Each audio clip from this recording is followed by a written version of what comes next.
नमस्कार, सत श्री अकाल, राम राम सर, खंबागणी वणक्कम। आप सभी को ऑल टीम मीडिया में फिर से स्वागत है। हमारे साथ जुड़े हुए हैं senior journalist Satish Chandra Mishra sir, और आज का मुद्दा है ताजमहल। सर, ताजमहल पर पिछले 400 साल से बहुत सारी गलत न्यूज चलती रही है मार्केट में। जी सर, ओवर टू यू। नहीं, गलत न्यूज नहीं चलती रही, झूठ, सरासर सफेद झूठ पढ़ाया जाता रहा, सुनाया जाता रहा, लिखा जाता रहा और उसको सम्मानित किया जाता रहा, झूठ को सम्मानित किया जाता रहा। हमारे यहाँ की सरकारें, बेशर्म सरकारों ने उसको कैसा उसका महिमामंडन किया कि कोई भी राष्ट्राध्यक्ष आ जाए, कोई विदेशी अतिथि आ जाए, उसको ताजमहल लेके जाना है या उसको गिफ्ट देना है तो ताजमहल की रेप्लिका देनी है, जबकि वो सरासर सफेद झूठ था। और अभी 3 अक्टूबर को पिछले पिछले महीने जो दिल्ली हाईकोर्ट ने आदेश दिया, एएसआई को, ऐतिहासिक आदेश है, उस आदेश को बहुत ज्यादा गंभीरता से जानबूझकर इन खैरातियों ने, यहाँ दिल्ली के लुटियन दलालों ने उसको ज्यादा तूल नहीं दिया। उसका जो परिणाम निकलेगा वो अभूतपूर्व परिणाम होगा कि उन्होंने एएसआई से कहा है कि इसके बारे में सच क्या है ये जरा बताइए आप जांच करके।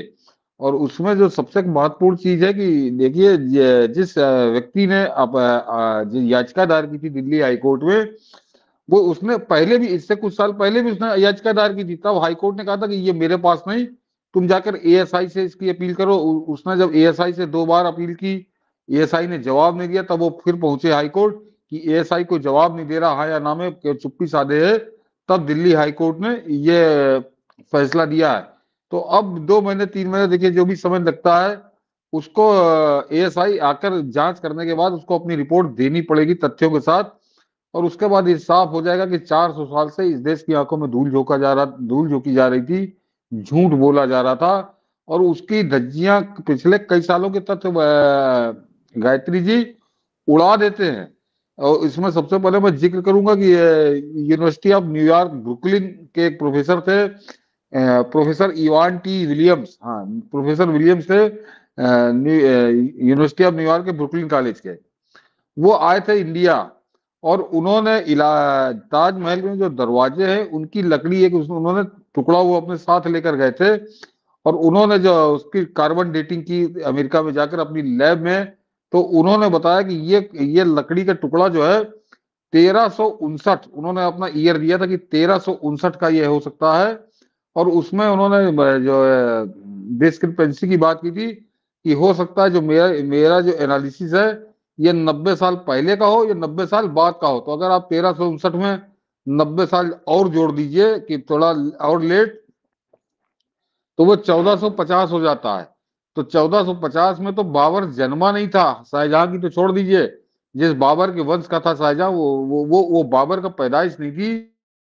शाहजहां ने कहां से बनवा दिया? जिसकी दरवाजे की लकड़ी का कार्बन डेटिंग बता रही है कि 1459 मैक्सिमम जो है, इससे ज्यादा नहीं हो सकता कि 1459 का ये 1450 का समझिए है ताजमहल। तो ये तो पहला उदाहरण ये था। उसके अलावा गायत्री जी जो उसकी नींव है यमुना की तरफ का, कभी जाइए वहां पे तो 24 से 28 कमरे बने हुए हैं, और वो लाल पत्थर से बने हुए कमरे हैं, और उनपे जितनी नक्काशी है, जो कुछ भी है, वो सारी हिंदू वास्तुकला के आधार पर है, सारी हिंदू वास्तुकला के आधार पर है। उसके झरोखे, उसके दरवाजे, ये सब सील कर दिए गए, कहीं किसी को कुछ दिखाई ना दे। तो और उसमें काफी पहले, 40-50 साल पहले बताते हैं कोई दरार आ गई थी, किसी व्यक्ति ने उस दरार से देखा था, हालांकि उसकी कोई आधिकारिक तौर पर तो पुष्टि नहीं हुई, लेकिन चर्चा बहुत हुई थी कि जब उस आदमी ने झांका उसमें, तो उसने कहा कि अंदर कोई शिवलिंग ऐसी आकृति भी थी कहीं उन एक कमरों में। तो वो आखिर वो दरवाजे क्यों नहीं खोले जाते? सबसे बड़ा सवाल यह है कि जब वो पुरातत्व का एक बड़ा नमूना है जिसपे बड़े देश को गर्व है और दुनिया का 7वां आश्चर्य है, तो वो उन 28 कमरों के दरवाजे खोल दीजिए, उसके खिड़की दरवाजे खोल दीजिए, देश देखे कि उसके अंदर क्या है। तो उसको आज तक गुप्त रखा गया, ताले लगा के। ताला क्या, उसको तो बाकायदा उन्होंने दीवार बना के उसको सील कर दिया है। अब वो सब खुलेंगे, वो सामने आएंगे। और पुरुषोत्तम पीएन ओक ने, पुरुषोत्तम नारायण ओक ने तो बाकायदा पूरी किताब लिखी है इसके ऊपर, और उन्होंने तथ्यों के साथ बताया है कि 700, उन्होंने कहा कि 700 चिन्ह ऐसे हैं जो बताते हैं कि ये ताजमहल एक हिंदू मंदिर है, और बड़ी फेमस पुस्तक है उनकी, पूरी दुनिया में बिकी, वो पीएनओ की किताब है।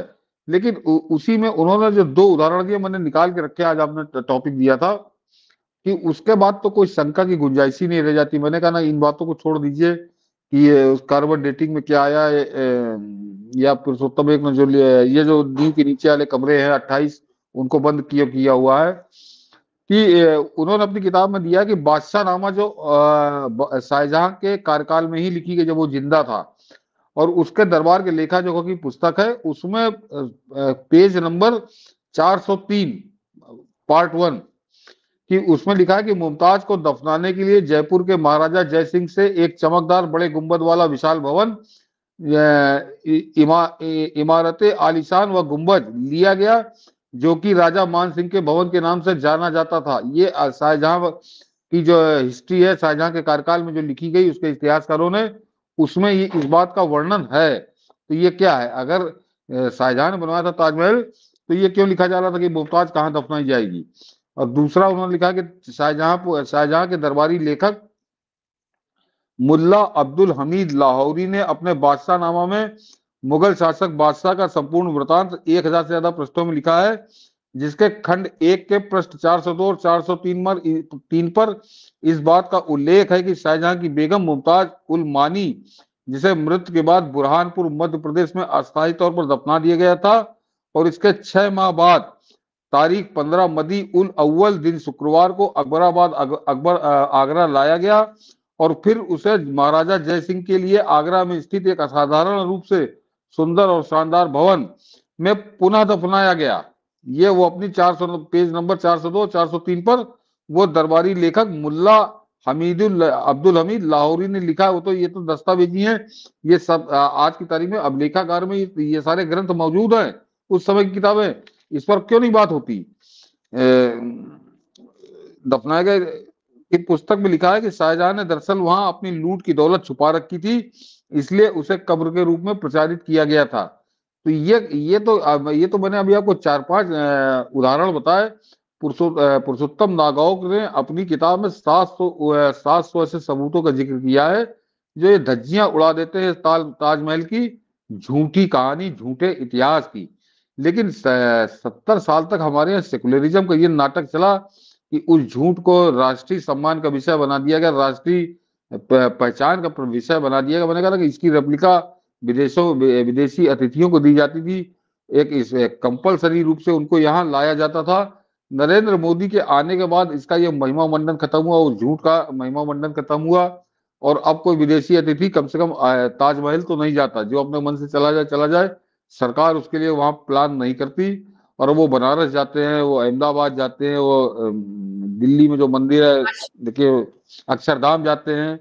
तो एक अलग बदल्ला। और प्रधानमंत्री मोदी विदेशी अतिथियों को गीता की प्रतियां देते हैं उपहार के रूप में। तो बहुत कुछ बदला है। तो अब मेरे ख्याल से जो 400 साल पुराना झूठ इतिहास ने, देखिए इतिहास कभी झूठा नहीं होता, और चूंकि ताजमहल के नाम पे बोला जा रहा है झूठ, तो इसको इतिहास मत कहिए। हाँ, 400 साल से बोले जा रहे झूठ की भी अब धज्जियां उड़ेगी। इसको जरा एएसआई की रिपोर्ट आने दीजिए।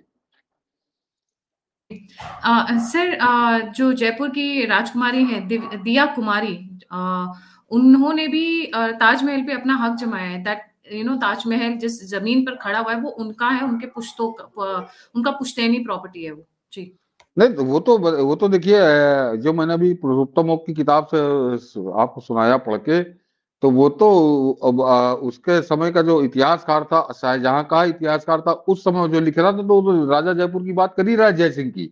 तो दिया कुमारी का दावा बिल्कुल ठीक है, उनको जाना चाहिए कोर्ट में, इस पर लड़ाई होनी चाहिए, लेकिन उससे पहले एएसआई फैसला कर देगा। दरअसल एक जो तुष्टीकरण का यहाँ पे चला, गायत्री जी, उसने बहुत जहरीले पौधे लगा दिए। ये हमेशा जब भी कभी ताजमहल की बात आई तो इन्होंने हमेशा कहा कि नहीं नहीं नहीं, जांच मत करो, नहीं नहीं नहीं वो दरवाजे मत खोलो, नहीं नहीं नहीं वो खिड़की मत खोलो। इनको डर क्यों लगता है? यही काम, यही कुकर्म, यही काम ये अयोध्या के लिए करते थे। जब बाबरी मस्जिद की बात आई कि ये बाबर ने तोड़ के बनाई थी, तो इनको मान जाना चाहिए था मुस्लिम पक्ष को, ठीक है कि यहाँ उत्खनन कर लो, जो निकलेगा उससे फैसला हो जाएगा। इन्होंने नहीं माना। अभी ये मथुरा के लिए यही जिद कर रहे हैं। अभी आपने बनारस के लिए देखा कि काशी विश्वनाथ जो मस्जिद है ज्ञान वापी, जब देखिए उसका नाम देखिए ज्ञान वापी मस्जिद, तो मुसलमान कौन था जिसने उसका नाम ज्ञानवापी रखा था? तो उस मस्जिद के लिए नहीं नहीं इसकी कार्बन डेटिंग मत कराओ, इसकी फलानी जांच ना कराओ, इससे एएसआई से सर्वे ना कराओ, उसके लिए आपको अदालत की लड़ाई लड़नी पड़ी। यही लड़ाई हमको मथुरा में भाई, ये तो चोर की दाढ़ी में तिनका वाली बात है ना, कि चोर कह रहा है कि नहीं नहीं हमारे यहाँ तलाशी मत लो, हमारे हम जो कह रहे हैं वो मान लो, तुम्हारे कहने से कैसे मान ले, तलाशी दे दो अगर तुम बड़े सपाट साफ हो।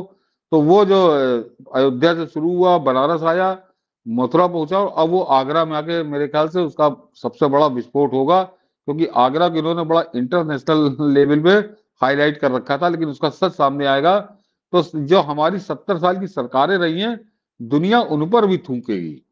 ये बेशरम सरकारें, ये बेशरम शासक कैसे पूरी दुनिया को झूठ बोलते रहे, पूरी दुनिया की आंखों में धूल झोंकते रहे। तो इसका आना सच बहुत जरूरी है, और दिल्ली हाईकोर्ट बधाई का पात्र है कि उसने ऐसा आदेश दिया है। जी, कहते हैं जैसे जैसे सच सामने आएगा वैसे वैसे कोहरा हटता जाएगा। इन्होंने बहुत कोशिश की दबाने की।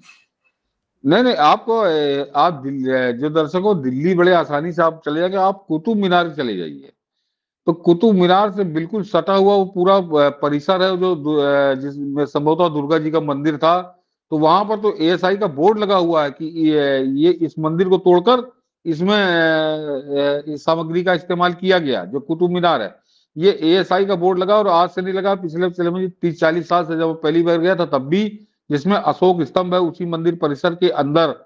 तो ये बताइए कि अशोक का स्तंभ वहां पर है, जो अशोक तो कम से कम कुतुबुद्दीन से 500-700 साल पहले हुए थे। तो अशोक का सपना हुआ था वहां पे आके कि पहले आके बना दिया कि कुतुबुद्दीन कुतुब मीनार बनाएगा। तो एक सरासर सफेद झूठ आपके आंखों के सामने है। दिल्ली ऐसी हमारी राजधानी में, देश की छाती पे, तो कोई आज तक मुसलमान या बड़ा इंटेलेक्चुअल या दिल्ली के दलाल ये बताने नहीं आता कि आखिर वो अशोक स्तंभ वहां कैसे पहुंच गया। खाली अशोक स्तंभ ने, केवल अशोक ने वो स्तंभ बनवाया, बाकी वहां कुछ नहीं बनवाया था। कैसे कोई मान ले? वो उस मंदिर के अंदर है, जो दुर्गा मंदिर है उसके अंदर है, सारी मूर्तियां उसकी खंडित है, तोड़फोड़ की गई है, और उसकी सामग्री उसमें इस्तेमाल की गई है कुतुब मीनार में। तो वो तो अशोक स्तंभ ही इनकी सारी झूठ की धज्जियां उड़ा देता है। और दिल्ली में, लेकिन हमने कहा ना 70-75 साल तक यहाँ पे झूठों का ही राज चला, बेईमानों का ही राज चला, और वो पूरे देश को झूठ और बेईमानी की खुराक खिलाते रहे। सर जैसे जैसे इन्फॉर्मेशन बाहर आ रही है, लोगों के सारे कुकर्म बाहर आ रहे हैं, हमारी चीजों को। अच्छा, बहुत सोचने वाली बात है ना, मक्का मदीना कहाँ, वो रेगिस्तान में, वहां से क्या ईंटें गधों पे ढो ढो कर लेकर आए थे, जो ये बोलते कि हमने ये बनाया, हमने वो बनाया। खाली हाथ गधों के ऊपर बैठ कर आए थे, और आज क्लेम करते हैं कि हमने ये चीजें बनाई, हमने ये चीजें। नहीं नहीं नहीं नहीं, एक और चीज है कि कुतुब मीनार इन्होंने बनाई, और लाल किला इन्होंने बनाया, और ताजमहल इन्होंने बनाया, तो ये जहां से आए थे वहां ऐसी कोई इमारत क्यों नहीं बनाई आज तक?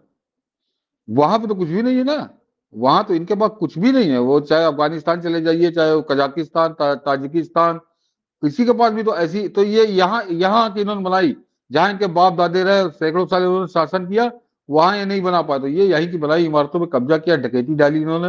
मैं तो कहता हूँ डकैत वंश से डाकू आए थे ये। जी, बिल्कुल सही सर। आज भी मक्का मदीना के अगर बाहर निकल जाओ, दुबई जैसी जगह में, तो सिर्फ रेगिस्तान नजर आता है। वहां पे बिल्डिंग्स क्यों नहीं बना ली उस जमाने में, अगर इतने ही काबिल थे, इतने बढ़िया इनके पास आर्किटेक्चर और इतना ही बढ़िया मटेरियल और सब कुछ था। यहीं पे लूट कर, हमारे लोगों को मारकर, हमारी धन दौलत से, हमारी छाती पे मॉन्यूमेंट्स बनाकर, और फिर उसके बाद रौब भी चाटते हैं कि हमने बनाया। वाह वाह, क्या बात है जी। Thank you so much sir for joining on this subject. जाने से पहले सभी व्यूअर्स से रिक्वेस्ट है, please don't forget to like, subscribe and share the alternate media. अगर आप कंट्रीब्यूट करना चाहते हैं, फीडबैक देना चाहते हैं, तो सभी लिंक्स डिस्क्रिप्शन बॉक्स में। इसी के साथ जय हिंद, जय श्री राम, हर हर। जय Shri Ram, Har Har Mahadev. Thank you sir.